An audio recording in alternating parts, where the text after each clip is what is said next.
Señoras y señores, permítanme saludarles una vez más. Bienvenidos a una nueva cita con nuestro ciclo de entrevistas a Avenues Expertos.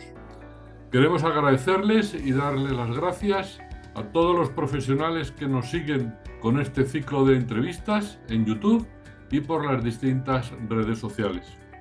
Hoy vamos a hablar de temas que afectan a las gallinas que ponen huevos para consumo y sobre su producción. Y para esta ocasión hemos querido invitar a dos profesionales que se dedican a gestionar y a manejar a las gallinas que ponen los huevos de consumo.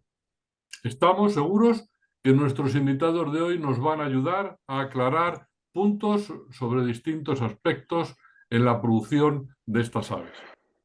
En primer lugar, os presento a Jorge Sagardía. Él es licenciado en veterinaria por la Universidad de León. Tiene un máster en Dirección Comercial y Marketing en la Cámara de Comercio de Valladolid y también ha realizado un Advanced Management Program en el IE Business School. Profesionalmente, Jorge empezó en Ibertec como técnico comercial. Después estuvo trabajando en el Hospital Village Veterinarian en Nueva York, una experiencia realmente curiosa. Después volvió al Abdial como técnico comercial y pasó también a Ibertec como técnico comercial, hasta que fue nombrado director gerente de HN Peninsular.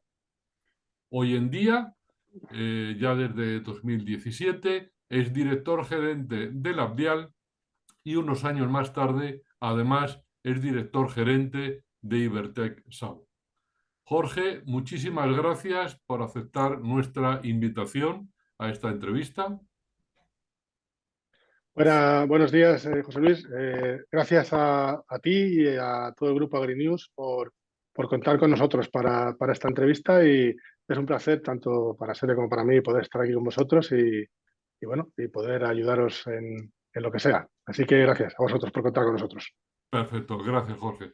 Bueno, permítenos, Jorge, saber si en tu familia ha habido una tradición veterinaria o ganadera. No, yo soy el primer veterinario de Eslabón. la familia, todo lo contrario. Mi padre es de la rama del derecho, o sea que nada más diferente Bueno, a lo nuestro. Pero bueno, ajá, desde pequeño siempre me gustaron mucho los animales y la naturaleza y por eso me decidí a hacerme veterinario. Realmente fue un tema sobre todo de los caballos, porque me gustaban mucho los caballos de pequeño y yo quería ser veterinario de caballos, que creo ajá. que es con la única especie con la que nunca he trabajado, porque he trabajado con vacas, he trabajado con ovejas, con perros, con gatos, con gallinas, pero nunca con caballos. Pero los caballos son el motivo de que hoy sea yo veterinario. Vale, vale, vale. ¿Y por qué terminaste en el sector avícola cuando entró ese gusanillo? Pues igual, yo nunca tuve la inquietud de trabajar en el sector avícola, nunca me lo había planteado. Fue todo una pura casualidad, porque un día conocí, por una situación completamente ajena al sector, conocí a Javier Ramírez, que en Ajá, aquel momento era el gerente de Ibertec, cuando le conocí, y me ofreció la oportunidad de entrar casi como becario en el departamento técnico, porque yo no tenía ningún conocimiento de gallinas ni de nada, ajá, y a través de...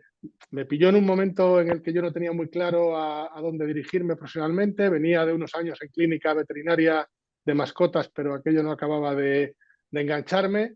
Y ajá. como no sabía muy bien qué hacer y me ofrecieron aquello, dije, bueno, pues voy a probar.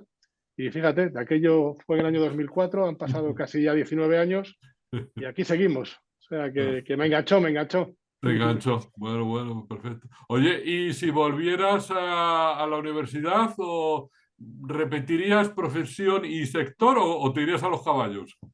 No, no, yo creo que repetiría sector seguro y profesión también, porque al final los animales me siguen gustando mucho y creo que el sector puesta es apasionante, es una producción animal de largo recorrido, porque los animales están mucho tiempo en el ciclo productivo y es una producción muy interesante porque te permite aprender mucho de manejo, de patología. Y ahora ya en estos últimos años que estoy un poco más centrado en la parte de gestión, pues también me parece que la experiencia merece la pena. O sea que seguro que repetiría. Perfecto, perfecto. Muy bien, pues vamos a presentar a la segunda, en este caso invitada, que es Sherzade Sikut Granados. Ella es graduada en veterinaria por la Facultad de Veterinaria de Las Palmas de Gran Canaria. Empezó su etapa profesional como responsable de calidad y servicios veterinarios en Huevos Guillén, en Canarias. Después fue técnico comercial en Cereales Archipiélago, en Santa Cruz de Tenerife, donde, bueno, pues hacía tareas de técnico comercial en aviculturas en la fábrica de piensos. Más tarde fue nombrada veterinaria responsable de la ADS Avícola de Tenerife, donde se encarga de asegurar la sanidad de las granjas avícolas de la provincia de Santa Cruz de Tenerife. Y por último, pues ha entrado también a trabajar como veterinaria en Ibertec, llevando pues responsabilidades en Canarias, Andalucía y parte de Castilla-La Mancha. Sherzade, muchísimas gracias también por aceptar nuestra invitación. Muchísimas gracias a ustedes. Como ha dicho Jorge, estamos encantados de estar aquí y poder apoyar y ayudar en todo lo que sea al sector y a ustedes que siempre están en todos lados, como nosotros, como Ibertec. Perfecto, muchas gracias. Oye, ¿tú en tu familia ha habido una tradición veterinaria o ganadera? No, veterinaria, para nada. Yo soy la primera veterinaria. Lo que sí es verdad que a mí me viene por parte de mi bisabuela el sector de la ganadería. Mi bisabuela tenía cabras, gallinas, conejos Ajá. y yo me criaba por las tardes con ella después del colegio, así que eso sí que me ha venido. El sector ganadero lo tengo en la sangre. En la sangre. Bueno, perfecto, perfecto. ¿Y por qué terminaste en el sector avícola? En principio, yo no tampoco tenía muy claro dónde ir en la carrera, así que me gustaba el sector ganadero, por lo que comentaba de mi bisabuela. Y fue el último año de carrera en el que hice solo la única práctica de avicultura que hay en la Universidad de Las Palmas. Sí, Y la profesora, que es Elena Fernández Villamil, que es encantadora, me gustó mucho, hice prácticas con ella y luego ya me ficharon de Huevos Guillén. Ujú. perfecto, perfecto. Entonces, vale, vale. ¿Y repetirías o cambiarías de sector o de profesión? No, yo, No, como dice Jorge, a mí me encantan los animales y este sector lo bueno que tiene es que no solo tienes que saber de patología, tienes que saber también de gestión, tienes que saber pues un poco llevar personal y es algo que te mantiene activo diariamente. correcto. No, la verdad es que yo creo que la inmensa mayoría de los veterinarios, si repitiéramos, volveríamos a ser veterinarios, ¿no? Yo creo que Sí. implica mucho y la verdad es que nos une mucho esta profesión. Perfecto. Bueno, pues una vez presentados, me gustaría un poco, Jorge, que nos hicieras un poco de historia, que nos contaras un poco de la historia actual de Ibertec. Ok, pues Ibertec es una empresa que surge en 1994. En aquella época, digamos que había dos empresas que eran muy potentes a nivel de producción de huevos y también tenían sus propias reproductoras e incubadoras, que eran Ibramer y lo que hoy conocemos como Calidad Pascual. Entonces, en aquel momento, pues hablando con la genética Lohmann, deciden construir una empresa entre los tres, aportar uno la genética, otros instalaciones y poco después ya construir la actual planta de incubación que tenemos en Boecillo. Entonces, Ibertec nació en 1994 como un tripartito, digamos, de Ibramer, Calidad Pascual y Lohmann. Luego, enseguida, en 1999, la parte de Ibramer se vendió a Lohmann y luego siguieron Lohmann y Calidad Pascual hasta el 2014, en el que Calidad Pascual también metió su participación a Lohmann. Lohmann es una empresa que está englobada dentro de un grupo alemán que se llama EW Group, y ahora mismo Ibertec es 100% propiedad de este holding alemán que se llama EW Group. Vale, perfecto. De acuerdo. En estos momentos, Jorge, ¿qué producción de pollitas de un día tenéis para España y para mercado internacional? Pues nosotros producimos entre 19 y 20 millones de pollitas al año, un poco dependiendo de los ciclos de reposición y demás, pero la verdad es que llevamos varios años con unas ventas bastante estables y aproximadamente 17 millones se quedan en España y 3 millones exportamos. Principalmente exportamos a Portugal, pero bueno, a veces hemos enviado pollitas a otros países de Europa donde hay empresas del grupo, por ejemplo a Italia, y hemos llegado incluso hace un par de veranos a exportar pollitas a Corea del Sur. Que ahora están otra vez los coreanos un poco con intención de volver a importar pollitas debido a los problemas que tienen con gripe aviar en Corea. Y esta semana tenemos una reunión con ellos para intentar volver a exportar pollitas a Corea. Un poco por las características del grupo al que pertenecemos, no tenemos libertad para acceder a los mercados exteriores sin restricciones, por decirlo de alguna manera, ¿no? Porque en otros países de Europa y del mundo ya hay distribuidores de Loman a los que hay que respetar. Entonces, la exportación viene un poco motivada siempre por motivos excepcionales, temas de gripe aviar, problemas a lo mejor en producción en otras empresas del grupo. Entonces, nuestro mercado natural de exportación, digamos que es Portugal. De acuerdo. Una cosa, ¿qué tipo de asesoramiento en la producción animal dais a los avicultores? Pues nosotros intentamos estar muy cerca de los clientes y de los recriadores, productores de huevos, que son fundamentalmente nuestros clientes, ¿no? Porque pensamos que es muy importante acompañar las pollitas durante toda la recría, porque al final tenemos claro que la clave del éxito en producción es la recría, ¿no? Y para eso nos gusta estar cerca de los clientes y estar pendientes de esas recrías. Para ello contamos en el equipo técnico de España y Portugal con 3 personas que están permanentemente visitando las granjas y dando asesoría. Y luego contamos también con la colaboración de técnicos de Loman Breeders, de la casa de genética que nos suministra las reproductoras. Sobre todo a nivel nutricional, tenemos la suerte de que el técnico de nutrición de Loman a nivel global, que es Juan Valle, vive en Valladolid, le tenemos muy cerquita. Entonces, cuando no está por ahí de viaje por el mundo, intentamos aprovecharle para un poco complementar esa asesoría técnica que damos a los clientes, pues también con la experiencia de Juan, que es muy grande, además en muchos mercados, con muchas producciones distintas, y nos ayuda mucho. O sea que apostamos mucho por el servicio técnico y tenemos 3 personas y la idea es, si vemos que hay una demanda creciente de servicio técnico debido a la transformación a un nuevo modelo productivo que está sufriendo el sector, pondremos más recursos técnicos en la calle porque pensamos que es una de las piezas fundamentales del trabajo de Ibertec. Perfecto. Pues permíteme que salude en la lejanía a Juan Valle, porque creo que es un honor para la veterinaria española tener a un individuo de su categoría profesional y personal en el puesto en el que está. Yo creo que es un orgullo para nosotros, la verdad es que sí. Sin duda, sin duda. Muy bien. Y Ibertec siempre, yo creo que se ha preocupado mucho por los nuevos avances, por ser una empresa puntera, dedicada a producción y bienestar animal. ¿Cuáles son las últimas líneas de trabajo que lleváis?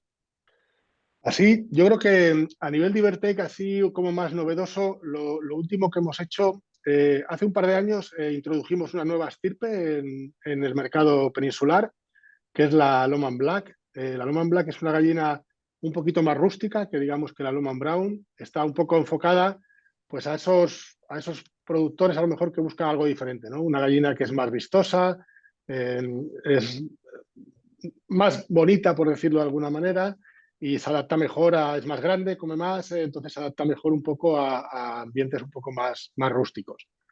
Luego también hemos estado haciendo estos 2 últimos años el tema del sexado inovo, que sabes que ahora está muy de moda. Pues una de las técnicas disponibles a nivel comercial está basada en imágenes hiperespectrales. Entonces hemos estado haciendo un proyecto de investigación para ver cómo influyen distintas variables, como por ejemplo pueden ser la edad de las reproductoras, el tamaño del huevo, los días de almacenamiento, en la eficacia, más que en la eficacia, en los resultados del proceso de sexado, ¿no? Que no me sale ahora la palabra, en la certeza del proceso de sexado. Y en eso llevamos un par de años haciendo un proyecto de investigación que está quedando muy bonito porque estamos sacando y viendo cosas muy chulas. Y un poco así a nivel ya de lo que es la genética, ¿no? A nivel de Loman, pues están trabajando un poco también motivado por esta demanda creciente de no sacrificar los machitos y estos temas de bienestar animal. Están trabajando en estirpes duales que sirvan un poco para producción mixta de huevo y de carne. Entonces, a nivel genético se está trabajando por ahí. Y también están trabajando en estirpes que son un poco más tradicionales, gallinas que ponen huevos diferentes, con color de cáscara azulada o color de cáscara verdosa, porque también piensan que a futuro va a haber una demanda de este tipo de aves y ya a nivel genético se está trabajando en ello para poder suministrar a los mercados el día de mañana. No están disponibles a día de hoy a nivel comercial, pero a nivel genético ya se está trabajando ahí. Y nosotros algún lote pequeñito, Serezade luego te puede dar más información porque que ya tiene uno dentro de su trabajo, de su tesis doctoral.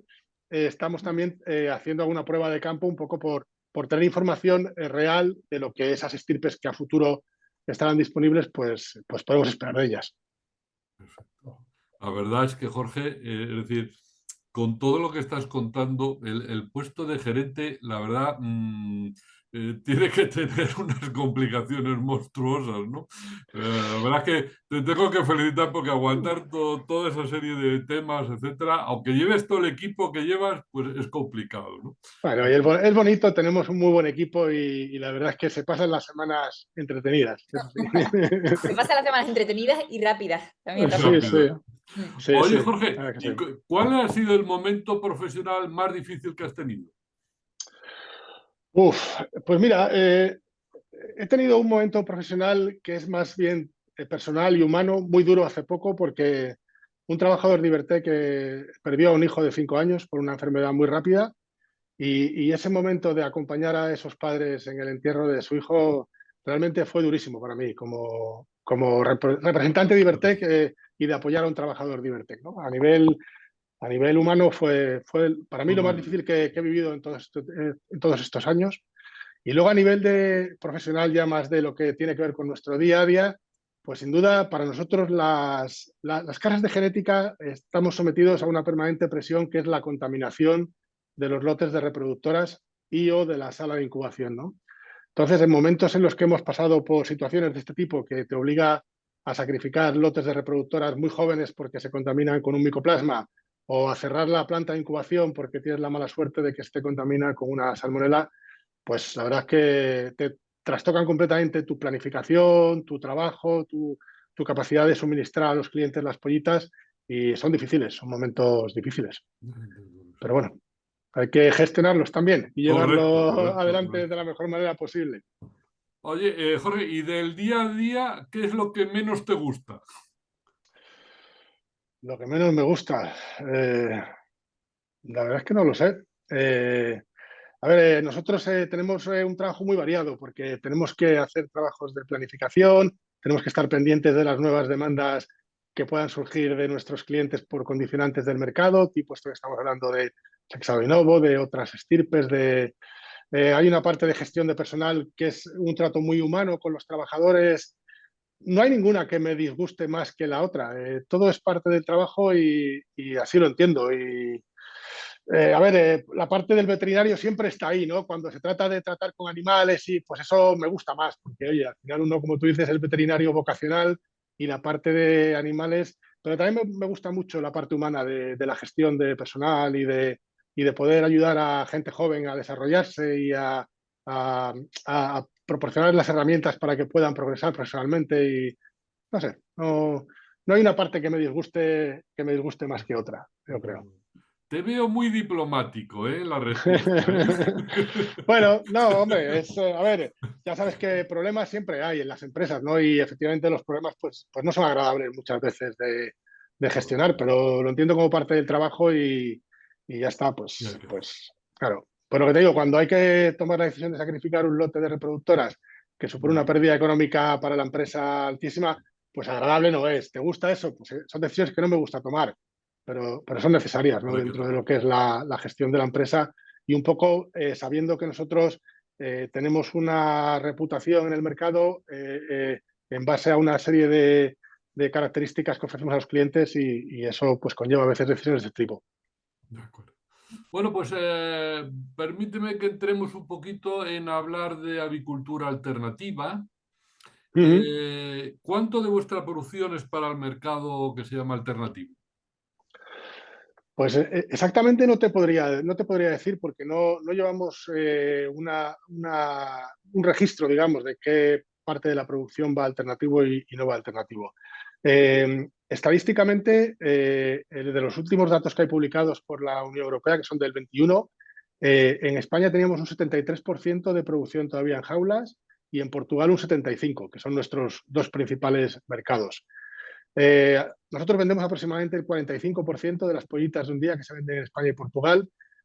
Viendo las estadísticas de producción todavía en jaula, pues es de pensar que una parte importante de nuestras ventas todavía van a jaula, como te digo, por un tema estadístico, ¿no? También es verdad que a nivel de producción alternativa tenemos una presencia muy importante. Yo creo que tenemos una gallina que tiene unas características que se adaptan muy bien a las producciones alternativas. Una calidad de huevo que es muy reconocida por su calidad de cáscara y por el color de la cáscara, que también en sistemas alternativos, pues quieras que no, el cliente de esos huevos busca algo más natural a lo mejor o más y siempre es ayuda, ¿no? Un poco el tema del color de la cáscara, pero el dato exacto no te sabría decir. Vamos, es una presencia De importante acuerdo, sin duda. de acuerdo. Y en el futuro, ¿qué tipo de genética se va a utilizar para el tipo alternativo? A ver, las características que se requieren para producción alternativa ya están dentro de los programas de selección desde hace muchos años, porque al final esto es un tema que viene ya de lejos en Centro Europa y las casas de genética introdujeron en sus programas de selección las características que las aves necesitan para producir en sistemas alternativos desde hace mucho tiempo. Yo creo que no va a haber una gran diferencia de la gallina que conocemos hoy en día. Eso sí, cada año esta selección genética va a ir haciendo que la gallina se adapte mejor a la producción alternativa y veremos una gallina mejor adaptada a este tipo de producciones. Pero no va a ser muy diferente a la gallina que tenemos hoy en día, digamos, a una gallina marrón o blanca de las estirpes con las que trabajamos habitualmente. Aunque puede ser que a futuro de repente el mercado demande alguna cosa distinta porque quiere, no sé, lo que hablábamos antes, ¿no? De estas Sí. gallinas que ponen huevos verdes o ponen huevos azules o algo distinto. Y a lo mejor ya sabemos que a veces las demandas de los consumidores son caprichosas, ¿no? Y habrá que estar preparado para suministrar lo que se demanda en cada momento. Pero yo creo que a medio plazo las gallinas que utilizaremos serán similares a las de hoy, eso sí, teniendo en cuenta que cada generación las características de adaptabilidad a los sistemas alternativos son mejores. Jorge, indudablemente que la famosa pandemia afecta, la crisis económica. ¿Cómo ves tú de cerca el fin de las jaulas enriquecidas en España? A ver, el tema de las jaulas, sabes que hace unos años, creo que fue el 2020, hubo una iniciativa ciudadana para prohibir las jaulas en toda la Unión Europea y esta iniciativa ciudadana consiguió el número de apoyos necesarios, entonces fue admitida a trámite dentro de la Comisión Europea y está encima de la mesa, ¿no? Hay un estudio y se está esperando que se legisle en este sentido. Eh, También es verdad que esta iniciativa ciudadana no solo aplica a gallinas ponedoras, aplica a cualquier tipo de producción en jaula, como puede ser, por ejemplo, los conejos y otras especies, ¿no? Entonces, este tipo de prohibiciones yo creo que no se pueden tomar de manera drástica y yo creo que la Unión Europea no las va a tomar de manera drástica porque, como digo, afectan a mucho tipo de producciones y a todos los países de la Unión Europea. Y en la Unión Europea hay países con mejores y peores recursos económicos para poder cambiar radicalmente todas las producciones en jaula a libres de jaula, ¿no? Entonces, mi opinión es que la Unión Europea va a legislar contra las jaulas en producción animal. Yo creo que lo va a hacer, que a lo mejor dentro de relativamente poco prohibirán nuevas instalaciones de jaula, pero yo creo que van a dar un plazo razonablemente largo para permitir seguir produciendo en jaula y poder hacer una transición a sistemas libres de jaula razonable en el tiempo, como hubo anteriormente la prohibición de las jaulas antiguas que llamábamos, pues la normativa era del 99 y la prohibición finalmente se hizo efectiva en el 2012, ¿no? Ahí hubo 13 años para adaptarse yo creo que en caso de que haya una prohibición total de producción en jaula, la Unión Europea dará un plazo similar para que los sistemas productivos se adapten a sistemas libres de jaula. Correcto. Oye, hoy en día están existiendo problemas para conseguir mano de obra para las granjas. Sí, ¿Crees tú que debería de hacerse algo por el sector o alguna cosa? sí, yo veo el tema del personal en las granjas, me parece uno de los mayores problemas que si no lo estamos sufriendo ya, vamos a sufrir en los próximos años, y en otros países como Inglaterra ya hay granjas que se quedan vacías porque no tienen mano de obra de personal para trabajarlas. Entonces, efectivamente, como dices, yo creo que desde el sector tenemos que hacer algo para hacer nuestro sector más atractivo a los trabajadores. Eh, Creo que hay que explicar mejor nuestra actividad y fomentar de alguna manera eh, medidas para que la gente conozca mejor lo que es la avicultura y hagamos un mercado un poco más atractivo para los Ujú. trabajadores, porque si no vamos a tener serios problemas para poder seguir trabajando por falta de mano de obra para personal, sobre todo de granjas o de incubadoras, de este tipo de trabajos. De acuerdo. Bueno, pues Sherezade, que no me he olvidado de ti. Es decir, voy a hacerte ahora algunas preguntas. Ah, ¿Qué problemas más graves se pueden tener en las granjas de avicultura alternativa? Bueno, pues las granjas de alternativo pueden tener problemas en puestas y principalmente suelen ser derivadas también de la recría. Es decir, nosotros si hacemos unas buenas recrías, la temperatura adecuada, los acuestes adecuados, las densidades que sean las adecuadas de los aviarios de recría, que vayan con eso, con pesos y uniformidad adecuados, pues está claro que luego a nivel de producción tendremos muchísimos menos problemas graves que tú has comentado. Los principales que vemos en puesta, pues los asociamos a picajes. Estamos viendo muchos picajes en granjas de puesta en alternativo, que como he dicho, pues se pueden solucionar desde la recría y también pues eh, a nivel de puesta ya solucionando pues problemas nutricionales, observando la iluminación, viendo si hay faltas de estímulos en esas naves de alternativo, como puedan ser pues pacas de alfalfa, piedras de minerales. Lo importante es todos los problemas graves que observamos, saberlos encauzar, porque como hemos dicho, en alternativo todos los lotes son diferentes, incluso siendo la misma nave. Entonces, nunca podemos decir, bueno, hemos solucionado este problema, sino que tenemos que estar diariamente observando. Y también a raíz de lo que justo hablaban ahora del personal, pues uno de los problemas más graves que está pasando en la avicultura de puesta es que no encontramos un personal que nos ayude en esa observación del día a día y que nos transmita los problemas que tienen las gallinas y estén atentos a ellas. Cada vez es más complicado. Correcto, y es verdad, es un problema grave, grave. Una cosa, cuando las aves se ponen enfermas, ¿cómo las tratas? ¿Cómo consigues sanar estos animales?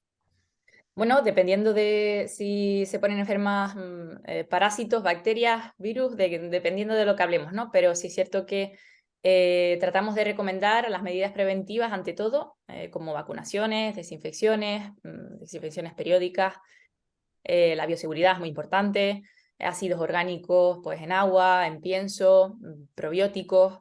Sin embargo, cuando la enfermedad aparece, porque aparece, en muchos casos al final son animales que muchas veces están con estrés, estamos a nivel productivo, pues vemos necesario tratar pues, antiparasitarios o antibióticos y sobre todo apoyándonos de un análisis para basar ese tratamiento, porque muchas veces también es cierto que nos parece que hemos observado una patología y llevas a cabo los análisis y no estabas en el camino correcto. Ujú. Y si comparas la patología diríamos, de la avicultura tradicional en jaulas y la alternativa, hay diferencias, ¿no? Sí, efectivamente hay diferencias. Al final, en alternativo, las gallinas observamos que están más en contacto con la cama. Cuando salen al exterior, si ha llovido, pues esa cama se humedece. Eh, y los parásitos entran en juego mucho más que en jaula.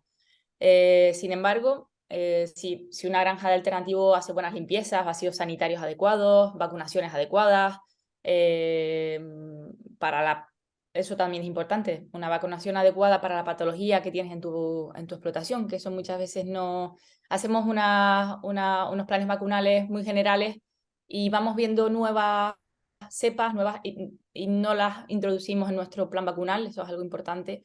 Y tenemos buena ventilación y llevamos a cabo un buen mantenimiento, tampoco tendríamos por qué asustarnos por tener una avicultura alternativa, no tendríamos que tener muchísimas más patologías ni mucho menos. Si ya hacemos las cosas bien, tanto en jaula como en alternativo, podemos tener unas aves saludables. Pero sí, son diferentes patologías al final porque el ave está en contacto con diferentes ambientes.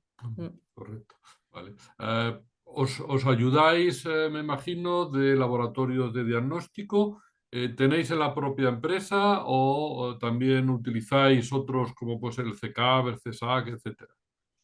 Pues tenemos la gran suerte de poder contar con un muy buen laboratorio en la empresa, como es Labdial, Ujú. que además está muy cerquita de Ibertec, que está en el Parque Tecnológico de Boesillo. Y bueno, cada año amplía su campo de trabajo, así que cada vez podemos apoyarnos más en ese laboratorio. Podemos llevar a cabo prácticamente cualquier tipo de análisis. Si es cierto que si existiera algún análisis muy específico, también nos solemos apoyar del CESAC, pero son casos muy anecdóticos Vale. porque es cierto que la Vial va trabajando muy bien. Correcto. Ujú. No, hombre, además es un laboratorio laboral muy reconocido y la verdad es que es muy usado por todos los profesionales que tenemos que llevar pues muestras a un laboratorio. La verdad es que es una garantía de trabajo. Ah, y no seas tan diplomática como Jorge. ¿Cuál es el momento más difícil que has tenido profesionalmente? A ver, cuando en la ADS los momentos más complicados, en la ADS al final estás más en contacto con los problemas de salmonela Ujú. y yo vi, bueno, pues que hayan dado varios positivos, tener que matar naves de animales completos y las granjas tener que cerrar. Gente muy buena, muy trabajadora, pero que no pudo levantar cabeza en ese momento porque fue algo muy fuerte. Y la verdad que se pasa mal dando la noticia porque al final como veterinaria responsable o veterinaria que está todos los días acompañando a esas personas, pues es algo fuerte. Así que para mí esos han sido los momentos profesionales más difíciles y también cambiar de trabajo para mí es algo difícil porque siempre cuando uno cambia ahora además que estoy viviendo también por Madrid en vez de en Canarias y, hombre, son pasos que al final luego estás muy contento y te reconforta, pero es cierto que siempre son difíciles, ¿no? Un paso a la incertidumbre, ¿no? Perfecto, entonces. Muy bien, pues vamos a hablar un poquito de un tema que es importante, que es la bioseguridad. Jorge, ¿cómo es de importante la bioseguridad en las aviculturas alternativas?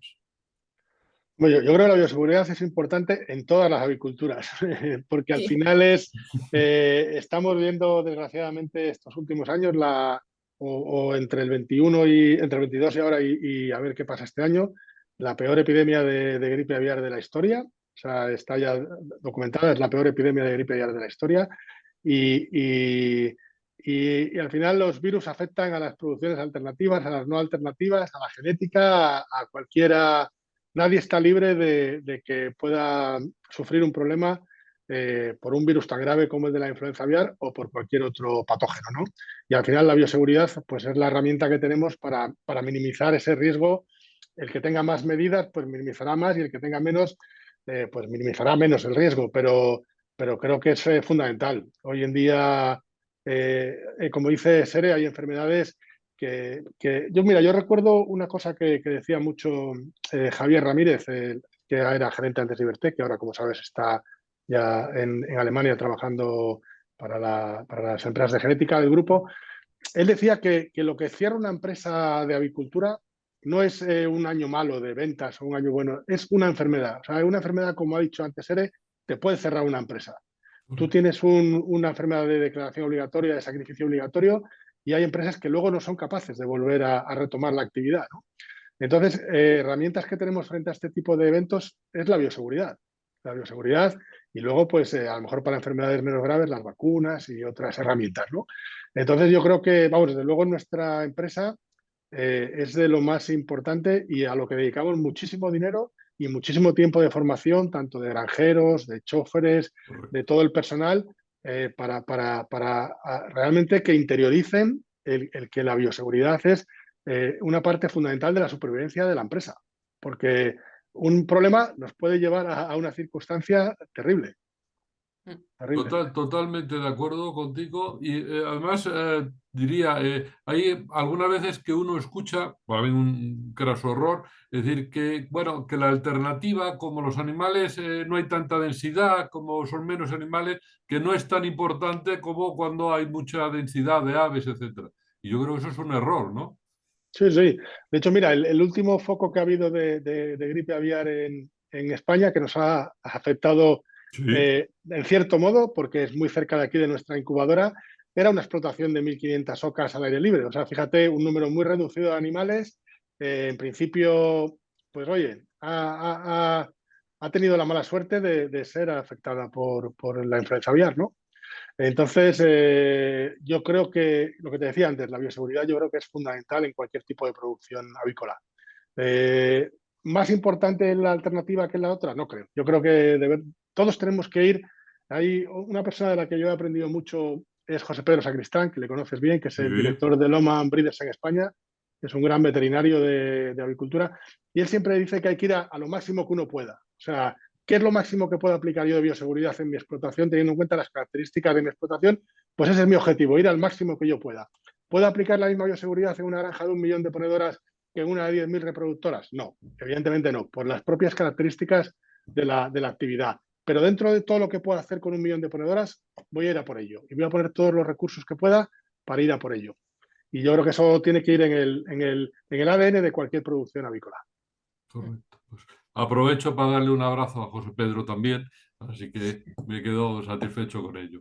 Bueno, una cosa, quería preguntarte a ti, Serezade, porque tú a nivel de campo, ¿qué relación existe entre las aves, diríamos, rurales tras patio y la influenza aviar? Pues una relación directa, ¿no? Es decir, es la principal causa de infección en nuestras granjas. Así lo han comunicado expertos que llevan años teniendo brotes en Italia, en Francia. Y al final tener cerca lagos, arroyos, parques naturales es un factor de riesgo ante este virus y nunca podemos estar, por desgracia, esas zonas nunca pueden descansar de estar alertas ante la influenza. Ujú. De acuerdo. Cuando es la época migratoria, que en España pues suele ser a partir de noviembre, luego ahora en febrero, que se nos vuelven a ir las grullas, etcétera. ¿Qué sucede? ¿Os ponéis ya en guardia? ¿Esperáis a que haya un aviso de la administración? No, la verdad que lo que estamos haciendo en campo es que extremar precauciones y sí es verdad que cuando existen avisos,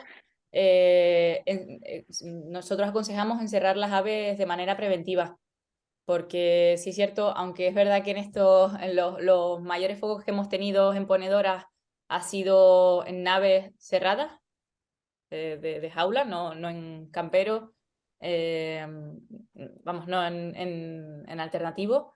Ujú. Pero bueno, eso sí es lo que podemos hacer para por lo menos evitar el contacto directo, pero ya como nosotros sabemos, la influenza aviar nunca podemos conocer de dónde nos puede venir.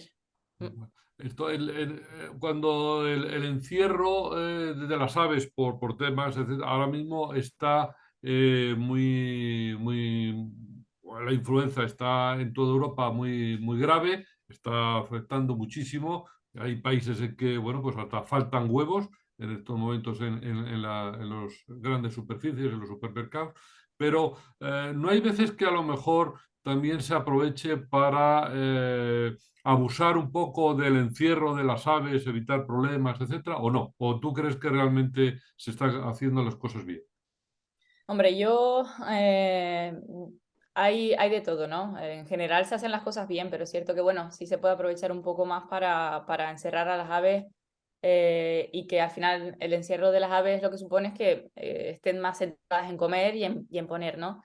Pero bueno, al final yo creo que es muy complicado controlar este tema y tenemos que al final creer en los buenos trabajadores y en los avicultores que tienen estos sistemas porque creen en ellos y porque, bueno, al final las aves, también es verdad que cuando se encierran las aves, si ya tienen ellas el hábito de salir, les puede crear un estrés. Entonces, muchas veces no creo que se abuse de esto, pero como te digo, es complicado de controlar, ¿no?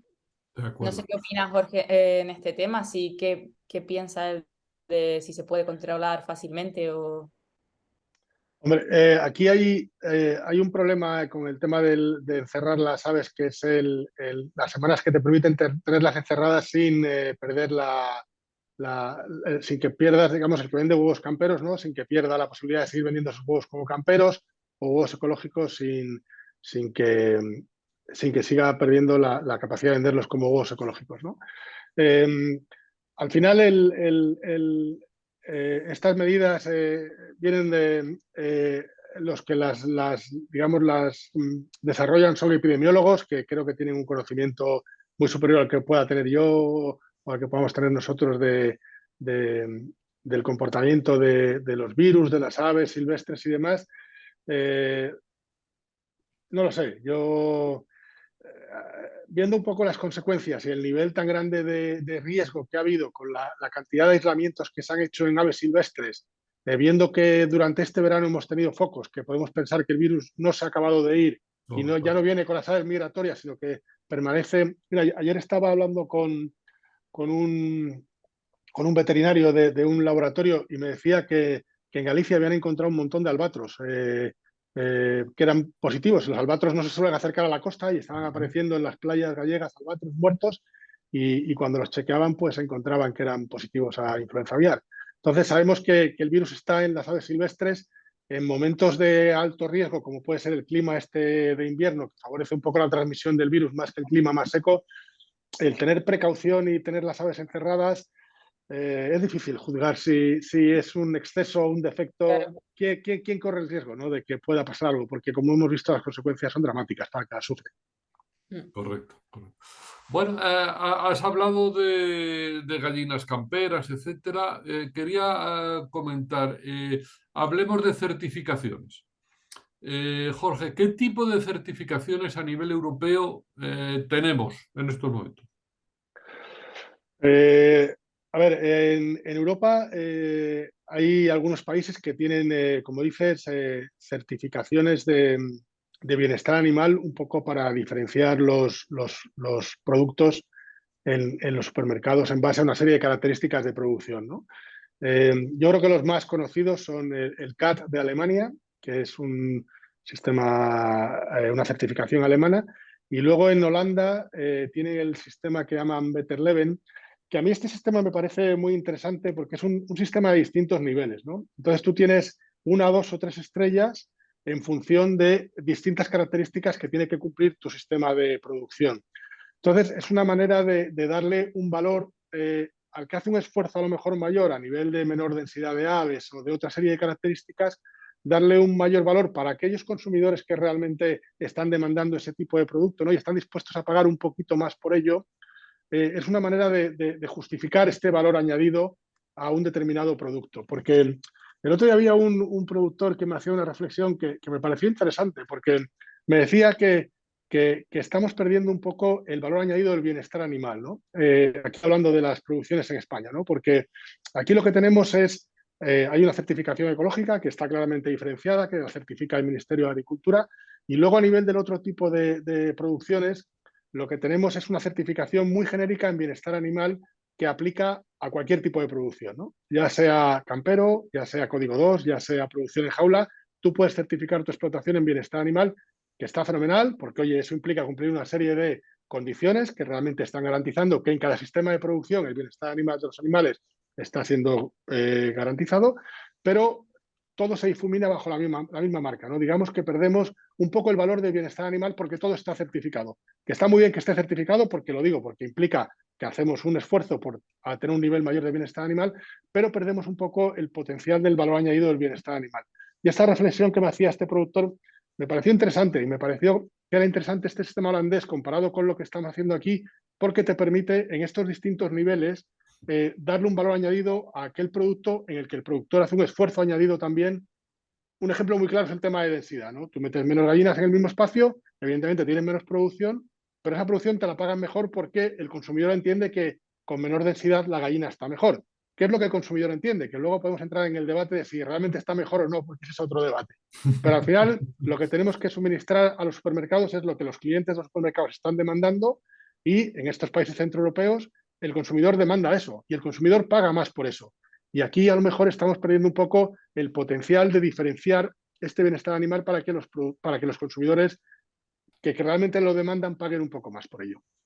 De acuerdo. Pero pudiera ocurrir, Jorge, que tanta certificación que se está haciendo, al final confundamos al consumidor.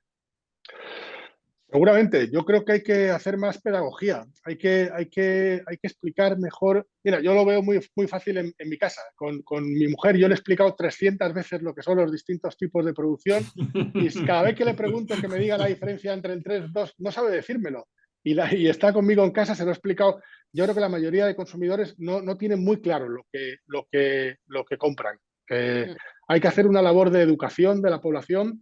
Ahora, con la extensión de normas, se está dedicando mucho dinero a promocionar el huevo, y creo que se está destinando dinero a explicar nuestro sector, y esa labor es necesaria. Yo creo que hay que educar a la población mejor para que cuando alguien va al supermercado a comprar algo, sepa realmente lo que quiere comprar en base a sus preferencias, porque no hay un huevo mejor o peor. Yo creo que todos los huevos son buenos, todos los huevos están producidos bajo sistemas que legalmente están autorizados por la Unión Europea para producir huevos, y es una decisión del consumidor qué tipo de huevo quiere comprar en base a sus preferencias personales, que la de cada persona es distinta de la del otro y no es ni mejor ni peor. Hay gente que prefiere un tipo de decisión por lo que sea, perfecto, pero el que decida comprar un huevo campero tiene que saber que ese huevo es más caro producirlo que el otro y tiene que pagar más. Lo que no podemos pretender es hacer eso, una tabla rasa para todos los huevos independientemente, porque entonces el consumidor es lo que tú dices, no sabe lo que está perdido. Él ve códigos por ahí, pero realmente no sabe lo que significa ni el diferencial de valor entre un producto y otro. Yo creo que es muy importante explicar a la gente eso para que sepa que las cosas valen distintos por algo. Sí. Hay hoy en día también un nuevo problema que está surgiendo como consecuencia de una exigencia de los supermercados, qué raro, una exigencia más, ¿no? Que quieren huevo más gordo. Y esto es un problema con las gallinas actualmente, ¿no? ¿Podría ser necesario modificar las categorías de huevo por tamaños? Eh, A ver, como dices, estamos en un país en el que tradicionalmente el consumidor ha demandado un huevo grande, y como tú dices, los supermercados lo que hacen es intentar dar gusto a sus clientes, ¿no? Y para ello exigen a sus proveedores mucho huevo grande. ¿Qué pasa? Que la selección genética en los últimos años no ha ido encaminada a producir huevos más grandes. Todo lo contrario, la selección genética ha ido encaminada a producir más huevos en cada ciclo de producción, a hacer ciclos de producción más largos, y eso implica mejor calidad de cáscara, que va contrario al tamaño del huevo, y hacer gallinas que sean más eficientes transformando pienso en masa de huevo, ¿no? Para que sean más sostenibles. Al final tú tienes un animal que, consumiendo los mismos kilos de pienso, produce muchos más kilos de huevo que hace 10 años. Pero todo esto va en contra del tamaño. Entonces, lo que no podemos exigirle a la gallina es que ponga 1 kilo de huevo más en el mismo periodo que hace un año, que coma por cada docena X gramos menos de pienso y que siga poniendo el mismo huevo grande. Eso no se puede. No podemos tener todo a la vez.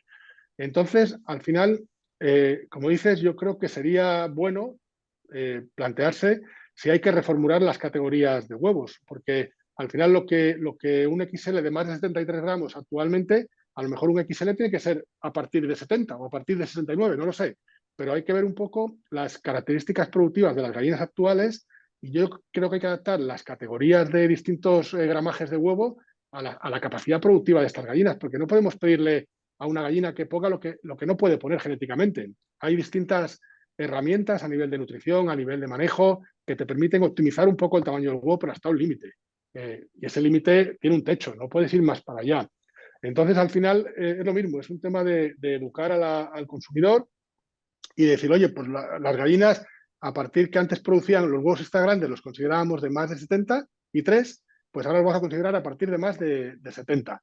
Y de esta manera, para los avicultores yo creo que sería mejor, porque al forzar menos el tamaño, conseguirían ciclos más largos de producción y sería más rentable para ellos a la larga, porque tienen más huevos para poder vender dentro de un mismo ciclo de producción.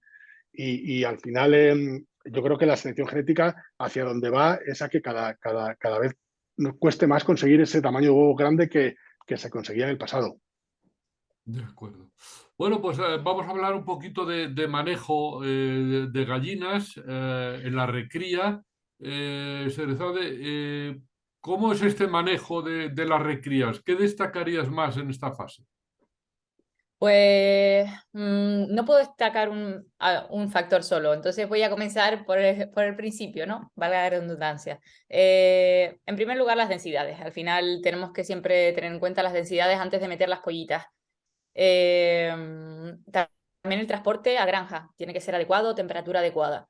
Cuando esas pollitas llegan, que las tetinas sean multidireccionales, que la presión no sea muy alta del agua, que la temperatura la primera semana sea en torno entre 35 y vaya bajando progresivamente hasta los 30 grados la primera semana, que nos acordemos de que las pollitas no termorregulan hasta los 10, 12 días de vida. Los porcentajes de humedad que muchas veces se nos olvidan también, que es alrededor de un 60%, sería adecuado. Un buen arranque de la pollita. Al final, la pollita a las 4 semanas, lo que nosotros recomendamos es que tenga, es importante los pesos a las 4 semanas y la uniformidad, sobre todo en ese mes, que los pesos sean adecuados en comparación con la guía que la estirpe te facilita. Y en base a eso, pues ver lo que nos hace falta nutricionalmente, si ya podemos cambiar de pienso, si estamos muy cortos de peso, si tenemos que mantenerlo. La luz es muy importante, las horas de luz y la intensidad, que muchas veces también se nos queda un poco atrás. Y ya pues los desdobles que se hagan alrededor de, cuando llegan las pollitas, pues a los 10, 15 días se desdoblen, y después el tema de cuando se sueltan las pollitas, pues realizar unos buenos acuestes, porque eso también se verá reflejado en las naves de puesta. Entonces, bueno, un poco es complicado. Muchas cosas hay de manejo, ¿Y indudablemente. qué destacaría? Pues es que se tiene que destacar todo esto, y seguro que se me queda lo más, porque todo todo en su conjunto hace que vaya a funcionar bien en la nave de puesta esta gallina. Si se te queda algo atrás, siempre vamos a tener algún problema.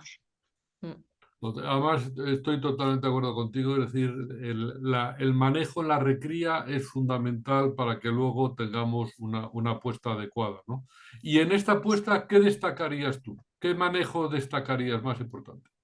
Vale, pues intentando comenzar también desde el principio, como con la recría, pues importante las semanas en las que se trasladen los animales.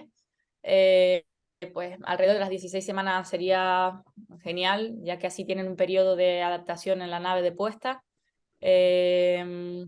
También si tienes unas horas de luz y una intensidad de luz y una temperatura en las naves de recría, pues mantengamos para esa adaptación en la nave de puesta, esas horas de luz, temperatura y intentar que sea el estrés lo menor posible, que se repartan de manera uniforme en todo el aviario, en toda la nave, para que no hayan apelotonamientos, asfixias, tenemos que tener en cuenta que tiene que haber un aprendizaje inicial de esas gallinas que están en la nave de puesta, y tenemos que tenerlas dentro del sistema unos días que, como digo, pueden ser una semana, 10 días, dependiendo de lo que nosotros vayamos viendo de los animales,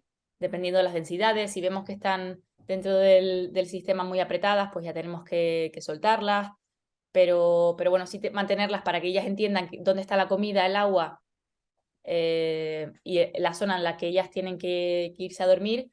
Y a la hora de la suelta, pues también saber que el primer día puede ser una tremenda locura, que tendremos que estar ahí en la hora de la cueste cuando la luz se apague para subir aquellas que no hayan conseguido subir bien, que a la hora de subirlas tengamos en cuenta también si son, a la hora de subir la gallina, pues tú ya notas si es una gallina pesada o está un poquito floja, y en base a eso la pongas pues en diferentes niveles. Pues si sabes que en un nivel tienes bebedero y comedero y es una gallinita que no está en peso, tú la notas cuando la vas a subir, pues las pones en los niveles las que tiene comedero y bebedero, y dejas solo en las que tiene bebedero. Si es tu caso de aviario que en algún nivel tiene solo bebedero, pues las más fuertes, ¿no?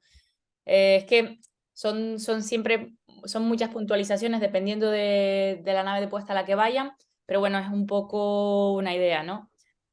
Luego que a la hora de la suelta, se me olvidaba también que haya una pequeña cama, aunque no todo el mundo la lleva a cabo y tampoco les va mal, pero sí es cierto que yo he visto que con una pequeña cama de 2 centímetros, a lo mejor de altura, pues ellas ya empiezan a escarbar y se sienten pues cómodas, se mueven.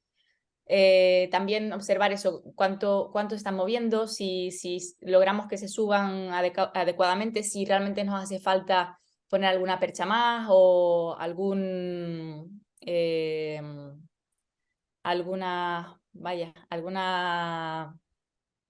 me saldrá, Plataforma, ¿no? alguna plataforma. Entonces, bueno, eso básicamente, ¿vale?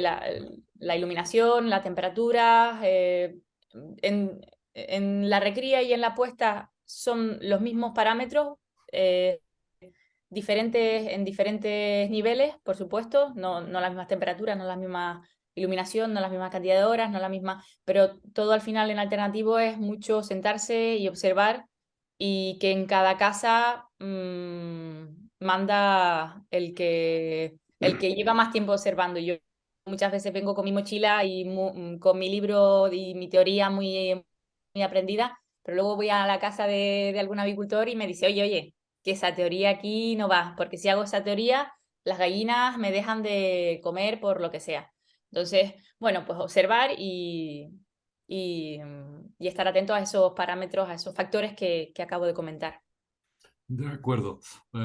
Pues la verdad es que si uno echara vista atrás, es decir, yo creo que jamás pensaríamos aquello de que el veterinario tenía que acostar a las gallinas, ¿no? Eso es... Eso nunca nos lo hubiéramos imaginado, pero bueno, es verdad. Sí, yo se lo digo cuando le he comentado a mi familia que, bueno, he estado en una cueste y me dicen, pero ¿qué les cantas una nana? ¿Cómo va el tema? Pero sí. Terminaremos, por bienestar animal, terminaremos con alguna nana. Muy bien, bueno, tenemos que ir terminando porque el tiempo se nos ha echado encima, desgraciadamente. Entonces os querría hacer una pregunta. Mm, ¿Qué os gustaría solucionar de lo que hoy en día es la avicultura actual en España? ¿Quién empieza? El que quiera. Empieza tú, así me da tiempo a mí a pensar que esta pregunta es muy difícil. Yo no, bueno, Tal vez en esta pregunta yo me postule un poquito a favor de los avicultores, entonces no sé, vamos a ver. Yo estoy trabajando en este sector porque estudio la carrera veterinaria, porque me encantan los animales, la naturaleza, la sostenibilidad, es algo en lo que realmente creo. Y siempre cuando hablo de lo mejor para los animales, hablo de un óptimo bienestar animal. Eso que quede claro, ¿no? Entonces, este término de bienestar animal hace referencia a que los animales lleven una vida sana, bien alimentados, que puedan expresar su etología adecuadamente.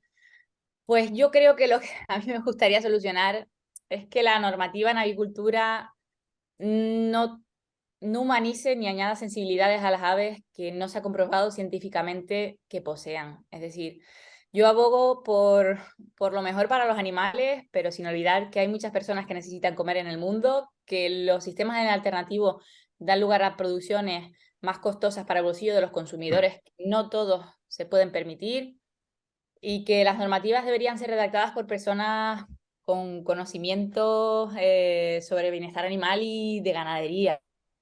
Que los consumidores sean capaces de elegir el producto que quieren cuando van al lineal y no venga impuesto, como antes decía Jorge. Así que yo eso es lo que cambiaría. Yo me uno totalmente a tu... Pues gracias porque Sí, no, es porque algo... es verdad. Creo que hay que usar bienestar animal, pero con una base científica, Sí. no con una irracional del corazón, etcétera, ¿no? Y Uh-huh. Jorge, ¿y tú? No sé, es muy complicada la pregunta. Yo, a lo mejor, como sabes, nuestro negocio es muy cíclico, ¿no? Está sometido a periodos de crisis, a veces muy potentes. Este año hemos tenido una de ellas al principio de año motivada por la guerra de Ucrania, con costes energéticos altísimos, con costes de materias primas de pienso altísimos. Entonces, al final, el negocio de avicultura, pues, está siendo productor, poniéndome en la piel del productor, es para gente resistente, porque la verdad es que hay que pasar por fases muy difíciles en las que es muy difícil gestionar el negocio cuando no te queda margen en absoluto. Luego, de vez en cuando hay periodos buenos, pero cada vez son menos y menos largos y vuelves otra vez a la crisis y gestionar todo eso. Sí que me gustaría, si estuviera en mi mano, que nuestro negocio pudiera ser un poco más estable a nivel de producción, a nivel de ventas, a nivel de márgenes, porque al final no podemos olvidarnos que todos trabajamos en empresas que generan empleo, que ayudan a que las familias puedan vivir, y lo que la gente quiere es que la gente pueda estar lo mejor posible, ¿no? Y para eso las empresas necesitan ser rentables, para poder seguir creando empleo y para poder seguir manteniendo puestos de trabajo. Y si yo pudiera hacer que nuestro negocio fuera más estable para que también la gente pudiera ir más tranquila y no tener estas crisis que temporalmente tenemos, pues me estaría encantado de poder hacerlo, sí. Perfecto, de acuerdo. También me apunto, pero creo que los dos habéis hecho unos deseos utópicos. Bueno, no sé, hay que soñar, ¿no? En la vida hay que ser Correcto, soñador. correcto. Por lo menos hay que tener Para lo malo ya tenemos todos los días, mucho. Exactamente, totalmente de Exacto, sí. acuerdo. Uh-huh. Muy bien, pues nada más. Muchísimas gracias por vuestro tiempo, por haber aceptado nuestra invitación a esta entrevista de expertos. Y nada más, despedirnos en esta ocasión y hasta la próxima entrevista que hagamos. Muchísimas gracias a los dos. Muchísimas gracias. Un saludo. Gracias a vosotros, José Luis. Hasta luego.